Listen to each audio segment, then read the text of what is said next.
Hello and welcome to this project on face swapping. So in this project, we will be using OpenCV and dlib to extract faces of humans. We will use a source image and a destination image, and we will try to replace the face of the destination image with the source image. We will be using some pre-trained model which will extract the landmarks from the faces. So in order to solve this problem, in order to make this project, we will follow these 10 simple steps. So initially we will download the pre-trained model for shape predictor. Then we will be creating a function for extracting the index of the images. Next we will load the source and the destination image from the internet using the request library. Then we will convert those images into a NumPy array. Then these NumPy arrays will be converted into grayscale images for better results as they lower down the complexity of images. Next we will load the face detector and the face landmarks predictor using the dlib library. After that we will perform some triangulations on the images to cut out the face, and then we will create some empty mask for the images. Next we will swap the image for the face on the destination image, and in the end we will be using seamless cone to adjust the color scheme of the destination image with the initial image, the source image. So we will be using dlib for this project, and it's a landmark facial detector with pre-trained models. dlib is used to estimate the location of coordinates, that is x and y, which maps the facial points of a person's face. This project can be used for learning and understanding different concepts of computer vision. This project can also be used to build augmented reality applications like Snapchat, etc. So let's move forward and create this project using Google. So for this project, we will be using Google Colab, as Google Colab provides high computational power, and both OpenCV and dlib requires that. So as we know that we are working on a face swapping app project. So in this project, we will be using different functionalities of OpenCV and dlib to extract the faces of a human beings from a given image. We will also use a pre-trained model to extract the landmarks from the faces. So let's get started. Initially, we need to import some required libraries, as you can see here. So here you can see that I have imported CV2, which is OpenCV, required for image processing functionalities. We'll use and import NumPy for mathematical computation. We will also import dlib, which will be used for pre-trained model extraction. Other than that, I have imported request, which will be used to fetch the URLs from the internet for downloading the image or loading the pre-trained model. And we will use image from PIL, which will be used for loading the image, displaying the image. So let's run this cell and import these required libraries. Here you can see that the cell is running, so our libraries are getting imported. So as soon as it gets imported, we will move to the next step, and the next step is we will download the pre-trained model for shape predictor.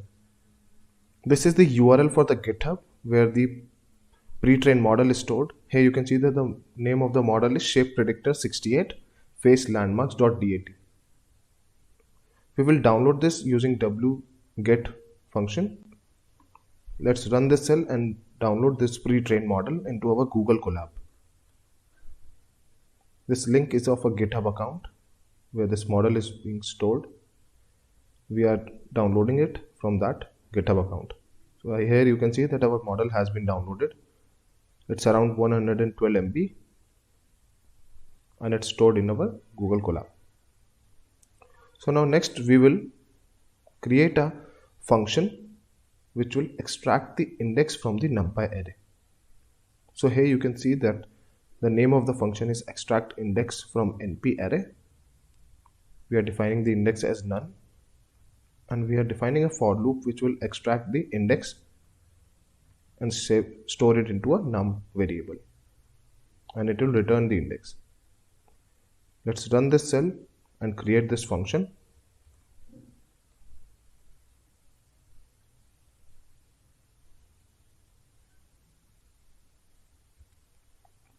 Now next we will see how to read the images using the URL. So here you can see that I have taken a URL from the internet, and I'll use this as our basic image, the source image.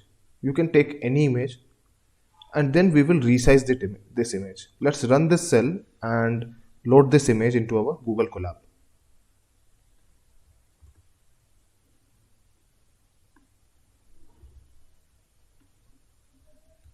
So this is our source image from which we will cut out the face and swap it with the another image, the destination image. So now let us download our destination image. Here also you can see that I have used a URL. You can take any image from the internet. So this URL will be fetched by the request library, as I've already told you, and this request library will pass it to the image function, function of pillow library PIL. Similarly, we'll also resize this image to 300 by 300. So now let's load this image and see which image we are using. So this is our destination image. You can take any image as you want. It's just that we need to extract the faces, so the face should be clear in the image. Now let's move forward.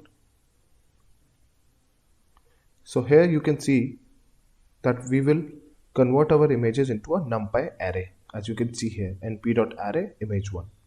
Similarly, we will use cb2, that is OpenCV, and a function called cvt color. What this will do is, this will convert my image into a grayscale image. So image1 is our source image. We are converting into a NumPy array, and then we are converting into a grayscale image. Similarly for the image 2 also, we are converting into a NumPy array. Image 2 our is a destination image, and then we are converting into a grayscale image. Here you can see that I have also created a mask which is similar to the source image, the image 1, and it will contain all zeros.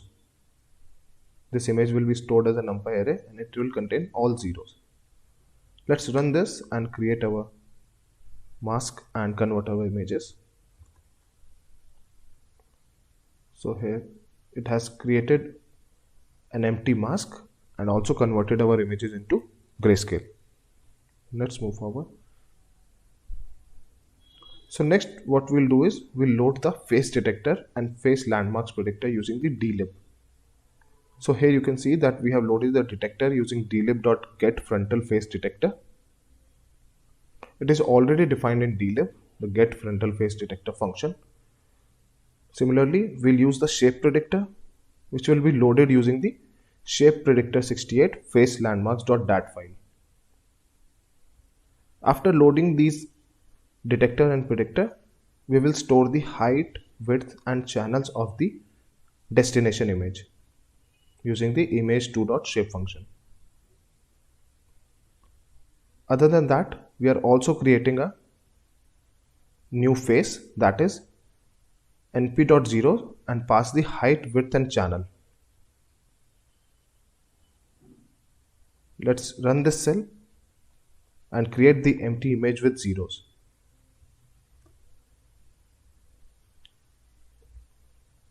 So this cell has completed. So our empty image has been created, which will be used further for face swapping. Now this is the most important part. Here you can see that firstly we are working on the face 1, that is the source image.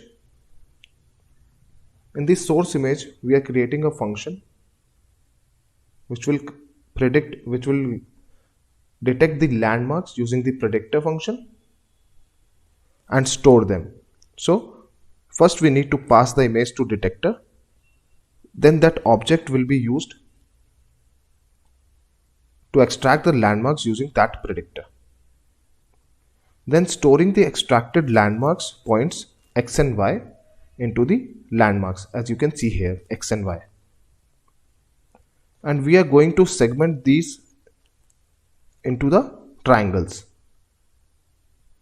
So for that, we are using this points equal to np.array and convex hull. Similarly, we'll pass this convex hull and the mask into convex poly and apply a bitwise operator on the face 1 image.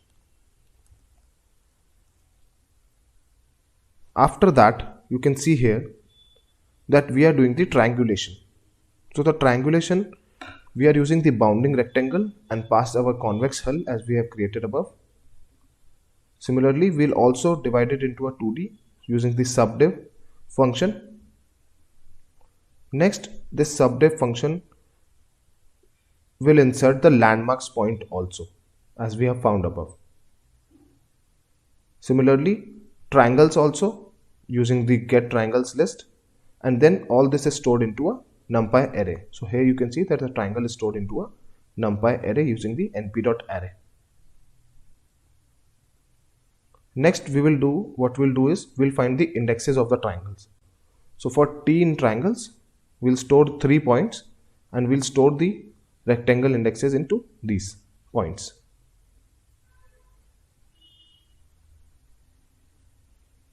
Next, you can see that we have created an index point 1 where we have used np.where and we are storing the points where points equal to point 1 and all axes.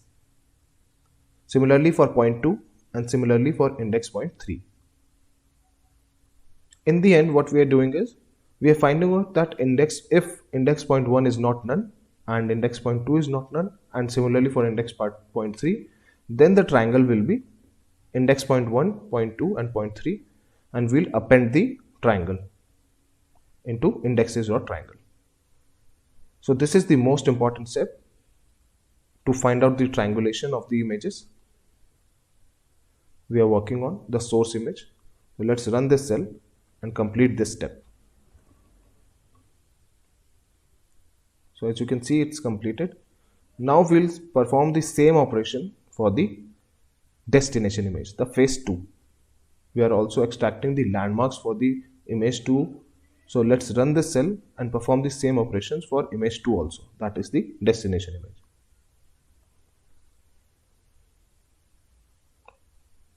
The next step will be creating an empty image with zeros. Why this is important? Because it will be used for further processing for face swapping. Let's run this and convert new faces and new mask. Next is the triangulation of both the faces. Here you can see that what we are doing is we are creating a for loop in which we are trying to triangulate the first face. Here you can see in the first point, what we are doing is we are passing a landmark point with the index 0. Similarly for point 2 and point 3. And all these points are further stored into a numpy array. After that, we are creating a bounding rectangle which will bound the image, bound the face, and we are taking its coordinates x, y, width and height and store into a rectangle. Similarly, we'll crop the triangle from the image as we have already triangulated it, and next we will create the mask. Here you can see that we have created the mask using the np.zeros and pass the height and width of the mask. Next we will store all these points and the x and y values, that is the x and y coordinates, into a numpy array in a variable named points. Next you can see here that we are creating a line space. Line space is required for the mask. So we are using the cv2.line function, passing the line space mark and passing 3 points, passing 2 points, point 1 and point 2. Similarly, for the second line we are passing the point 2 and point 3. And for the third one, we are passing the point 1 and point 3. And then we are applying a bitwise operator here. As we have done the triangulation of the first phase, similarly, this step, the triangulation of the second phase, is exactly same. Here also we are creating 3 points, saving them into a numpy array, creating a bounding rectangle, and all the steps are exactly same as we have done above. In the end, we are warping triangles. Here you can see that we have used points, which is np.float32 points as we have already defined above, and a point 2 also for the second image. We are using a function called cv2.getAffine and it will transform both points 1 and points 2. Similarly, we are using the warp triangle, which will contain the warp affine cropped triangle, the crop triangle as we have found above. Next, we will use the bitwise operator and pass both the warp triangle and the mask. Till here, our images have been triangulized. Now next what we'll do is we will reconstruct the destination face. So we have extracted the face from the source image and we have deleted the face of the destination image. Now we'll replace the destination face with reconstruct the destination face using the CVT color and threshold function. Here you can see that we are using the CVT color function and threshold. Finally, we'll use the bitwise operator, and here you can see that we are finding out the image to new face rectangle area and passing the image to new face and the warp triangle. Let's run this cell and complete this step. So what we did here we performed some of the operations similar to the destination image as above. After that, we have the triangulation of both the faces. We take the triangle of source face and we extract them. We also need to take the coordinates of the triangle of the destination face so that we can warp the triangle of the source face to have the same size. Next, what we will do is we will face swap. So once we have cutted and wrapped the triangles, we need to link them together. We simply rebuild the face using the triangulation pattern we have found above, with only difference that this time we will put the wrap triangle around it. So here you can see that we are using the fill convex poly function and the bitwise function for this. Let's run this cell and face swap it. So it's done. Now the face is ready to be replaced, and now we cut out the face of the destination image to make space for the new face. So we take the new face and the destination image without face and we link them. Here you can see that I have taken the image of the with no face and the new face and we are adding it. So the result will be a new face on the destination image. Let's run this. It's completed. Finally, the faces are correctly swapped and it's time to adjust the color. So we need to adjust the color also in the source image to fit in the destination image. So on OpenCV, we have a built-in function called seamless clone. As you can see here, I have used seamless clone. What it does is it matches the destination image with the current image that we are using. So we need to take the new face created on the 6th step and take the original destination image and its marks to cut out the face. We need to get the center of the face. Let's run this and use the seamless clone function. Finally, we'll print out the final image, the seamless clone that we have created. Let's run this cell and see the image. So here you can see, here you can visualize the output numpy image which we have converted using the pillow into an image object, and this is the final swapped image. This is the destination image swapped by the face of the source image. So with this we came to the conclusion of this project. So We started with downloading the pre-trained model for face landmark and downloaded the image from the internet that we worked on. We use CV2 and dlib for a lot of pre-processing, as you have seen here, for both the images, and we use different functionalities to make reach to the end, which is swapping the face of the source image with the destination image. So the scope for this project will be, this project can be used for learning and understanding different concepts of computer vision. It is a fun project. And this project can also be used to build augmented reality applications like Snapchat, etc. So next I'll show you how to create a application for this project. So let's move forward. Now we will create a Flask app of our face swap application. So here you can see that I have created a folder named face swap app and I have created certain files in it. Let me show you all the files one by one and what they do. So initially you can see here that I have opened the config.py file. So in config.py file we define the configuration. So here you can see that I have imported class config object and I have passed the secret key as PyAnalytics. You can change it to anything that you want. We will also set the session cookie secure as true and default theme as none. And for the development config class, we will set debug equal to true. Now let us see the app.py file. So this is the app.py file, which is the main file which will run the app.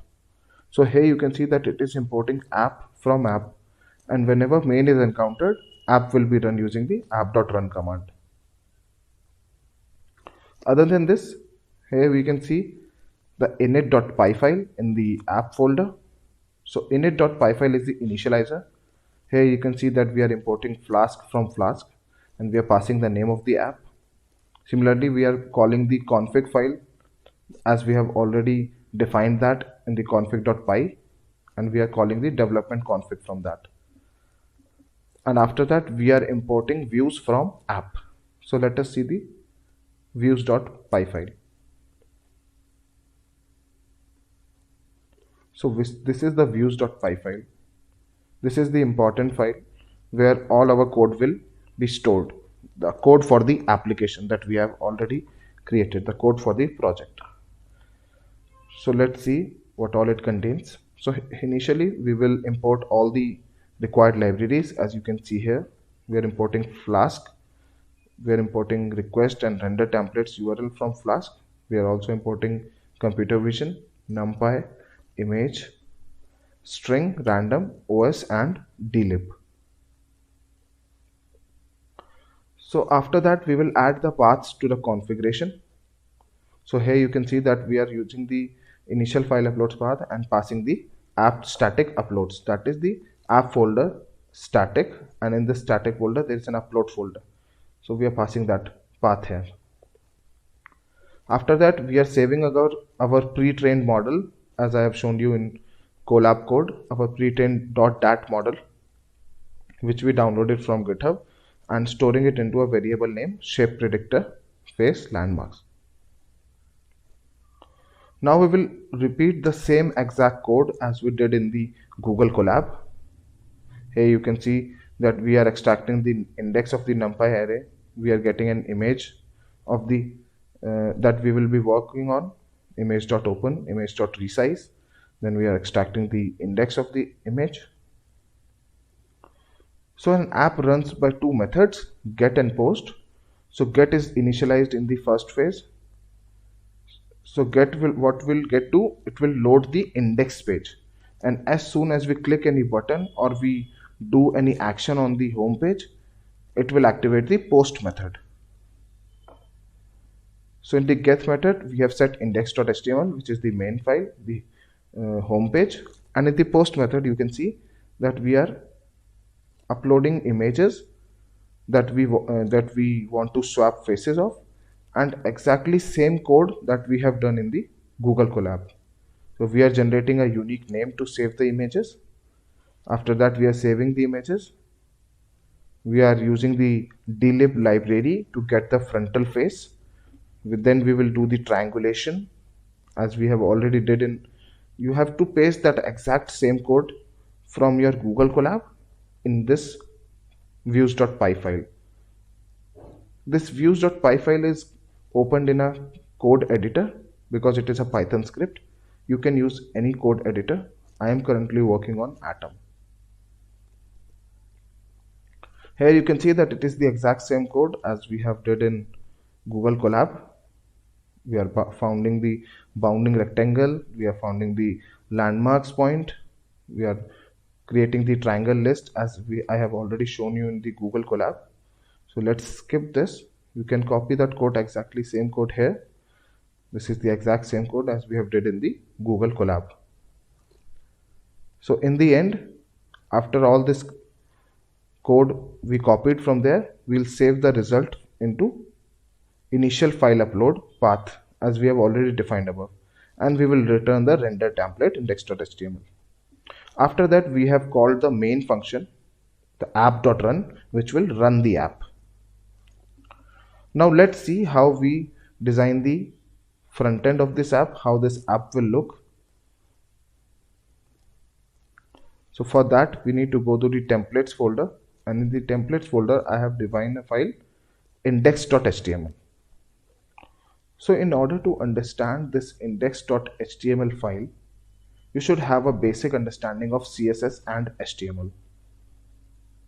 So CSS and HTML are used to define the front end of any application. CSS is used for styling and HTML is used for designing the divisions, containers, etc. So here you can see that I have used materialize.css, which is already stored in static folder. In the static folder, you can see that we have CSS folder which contains materialize.css and materialize.min.css. In the dat folder, we are storing our already trained model that we downloaded from the internet. In the images, we have stored the white background image that will be used as a background image for our application. We are also using JavaScript, so we have stored materialize.js and materialize.min.js here. And similarly, the uploads, where the images will be uploaded. So let's get back to this index.html file and let me show you how I designed it. So initially I made a container which will show face swap app and made by PyAnalytics. So this is our first division.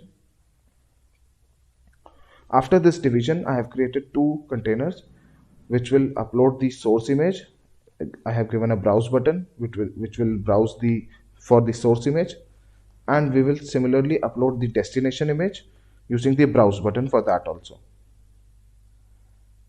After doing that, we just need to click a swap button, as you can see here in the fourth division, and this will swap the images from the destination, the source. In the end, you can see that I have written some scripts. So these scripts will work in running the above written commands. So whenever we click on browse or whenever we click on swap, what should happen? These scripts will tell them. So this is the index.html file. It is the most important file as it will design the front end of our app.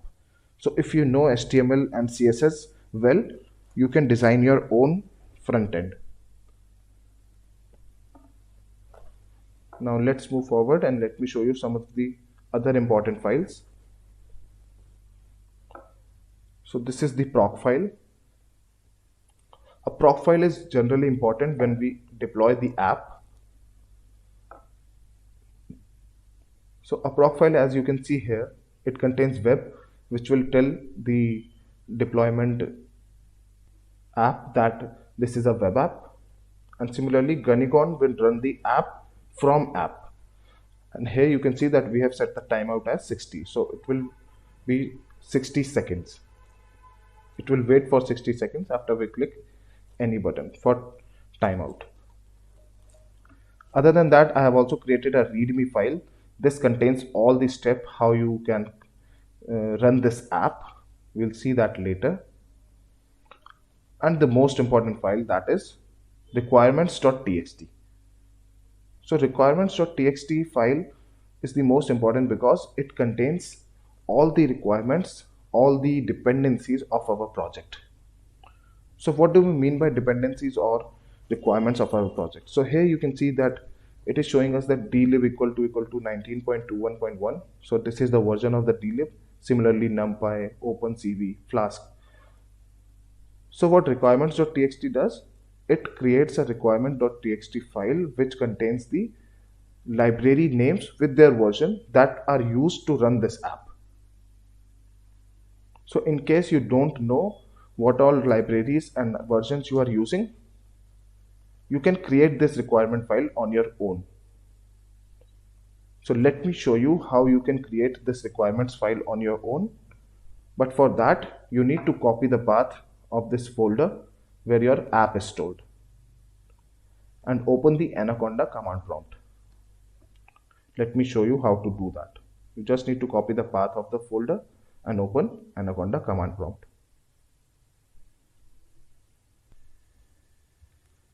So this is my Anaconda prompt. I have copied the path of the folder where I have saved my project. Let me move to that path for using cd, that is change directory, and copy the path here.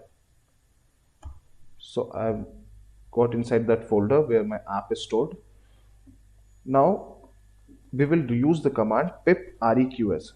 So to run this command, you first need to install pip reqs on your system. And if you don't have that pre-installed on a system, you can install it using pip install pip reqs.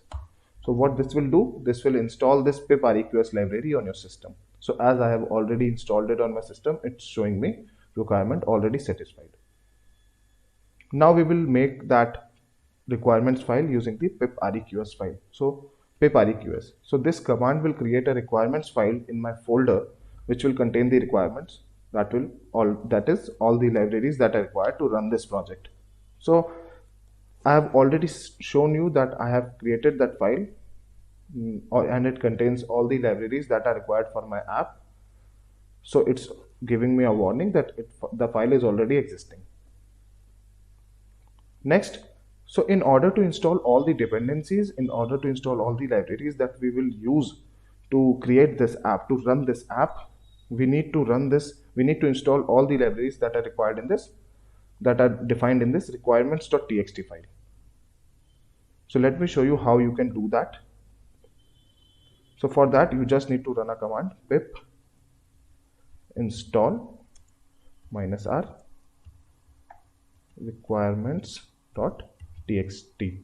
So what this will do, this will install all the requirements that are there mentioned in your requirements.txt file. Here you can see that it is downloading the numpy. Similarly, all the other libraries that are required. It can take some time. If you don't have these libraries already installed in a system, it will take some time.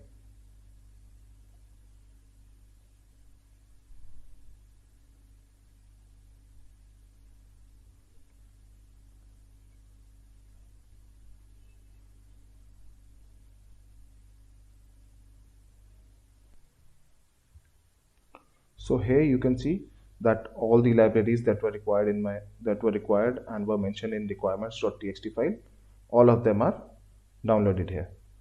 So now we just need to run our app, and for running our app we will use the command. We first need to move to this folder, so we are already in this folder. Now we need to run our app, which is with the name of app.py. So we need to run the command python space app.py. So here you can see that it is running on this server, this URL. So let's copy this URL and open it in our browser and see if it works.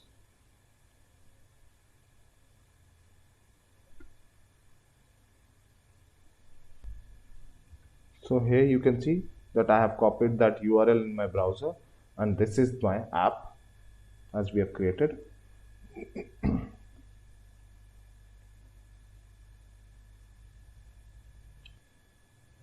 Now let's check if it's working or not.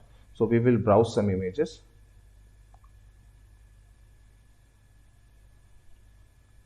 I've already stored it in the sample image. So this is the source image, say, and we will also browse the destination image, and let's swap these images.